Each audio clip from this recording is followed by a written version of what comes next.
कौन सी चीज है जो एक टॉपर और एवरेज स्टूडेंट को डिफरेंशिएट करती है, अलग करती है? नहीं पता है? मैं बताता हूँ। वो है पढ़ने का तरीका। जी हाँ, पढ़ाई तो सभी करते हैं, लेकिन जो इफेक्टिव और स्मार्ट वे में पढ़ाई करता है वही टॉपर बन पाता है। ऐसा आपके साथ भी हुआ होगा कि आपने बहुत पढ़ाई की, लेकिन उतना आउटकम नहीं आ पाया होगा। आप टॉपर स्टूडेंट्स की लिस्ट में नहीं आ पा रहे होंगे। अगर आपके साथ भी कुछ ऐसा ही सीन है कि आप पढ़ते तो बहुत हो पर टॉपर नहीं बन पा रहे हो, तो मेरे भाइयों और बहनों, इस वीडियो को एंड तक देखना। आज के इस वीडियो में मैं आपके साथ वो सारे राज शेयर करने वाला हूँ जिसे फॉलो करके आप एक एवरेज से टॉपर स्टूडेंट बन सकते हो। तो दोस्तों, आज फिर जबरदस्त वैल्यू ऐड करेंगे आपकी लाइफ में। So let's begin. Number 7, 80-20% principle. दोस्तों, चाहे एग्जाम में मैक्सिमम मार्क्स स्कोर करने की बात हो या फिर आपको लाइफ के किसी भी एस्पेक्ट में सफलता हासिल करनी हो, हर जगह ये 80-20% प्रिंसिपल लागू होता है। यानी 80% outcome comes from 20% of hard work. दरअसल होता क्या है ना कि आप पढ़ाई तो बहुत कर रहे हो, लेकिन सही पढ़ाई नहीं कर रहे हो। सही पढ़ाई से मेरा मतलब है कि आप वो चीजें नहीं पढ़ रहे हो जो आपके एग्जाम में पूछी जाएंगी।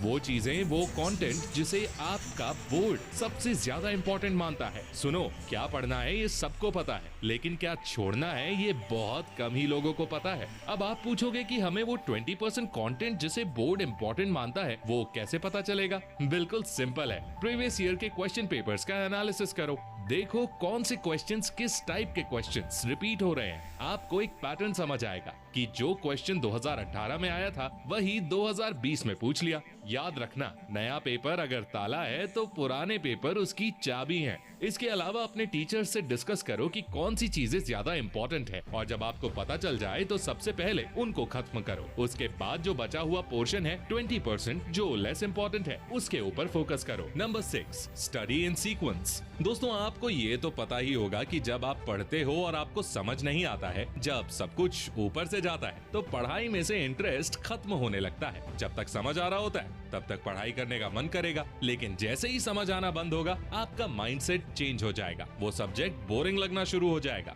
ऐसा क्यों होता है? दोस्तों, किसी सब्जेक्ट में इंटरेस्ट कम होने का एक ही कारण है, उसके बेसिक्स क्लियर ना होना या उसे सीक्वेंस में ना पढ़ना। हर चीज आपस में कनेक्टेड होती है, कड़ी से कड़ी जुड़ी हुई होती है। अगर आप सीधे 5वां चैप्टर पढ़ोगे तो आपको कुछ समझ नहीं आएगा, क्योंकि उस 5वें चैप्टर में पहले 4 चैप्टर के भी कॉन्सेप्ट्स लग रहे होते हैं। तो आपको क्या करना है, हर सब्जेक्ट का एक सीक्वेंस होता है, उसी अकॉर्डिंग उसे पढ़ना है और जितने भी बेसिक्स हैं वो क्लियर कर लेने हैं। Number 5, clear all your doubts. दोस्तों, आप कोई सब्जेक्ट पढ़ते हो, स्पेशली मैथ्स और फिजिक्स जैसे सब्जेक्ट्स, इनमें डाउट आना लाजमी है। जब आप क्वेश्चन सॉल्व करोगे कंफ्यूजन होगा, डाउट्स आएंगे। ऐसी सिचुएशन में बहुत से स्टूडेंट्स क्या गलती करते हैं पता है? वो सर से अपने डाउट्स नहीं पूछते हैं, डर के मारे। वहीं एक टॉपर बच्चा अपने सारे डाउट्स को क्लियर करता है, उसके कॉन्सेप्ट्स क्रिस्टल क्लियर होते हैं। वहीं दूसरी तरफ अगर आप डाउट्स क्लियर नहीं करते, अगर आपका एक भी डाउट रहा तो वो अगले आने वाले चैप्टर में भी प्रॉब्लम क्रिएट करेगा। So what you have to do is clear all your doubts, do not be afraid. Number 4, make short notes. दोस्तों, क्या आपको पता है कि ज्यादातर स्टूडेंट्स बोर्ड एग्जाम में अच्छी तैयारी के बावजूद भी कम स्कोर क्यों करते हैं? क्योंकि वो अपने सिलेबस को रिवाइज नहीं कर पाते हैं। जी हाँ, रिवीजन की इंपॉर्टेंस को समझो। आपने जो पढ़ा है वो आपको मगअप होना चाहिए, और ऐसा तभी पॉसिबल है जब मल्टीपल टाइम्स रिवीजन हुआ हो। और रिवीजन करने के लिए जरूरी है कि आप शॉर्ट नोट्स बनाओ। गागर में सागर भर दो, कम शब्दों में पूरे चैप्टर को समराइज कर दो, ताकि एंड टाइम पर आपको रिवीजन करने में आसानी हो। तो अगर अभी तक आप नोट्स नहीं बना रहे थे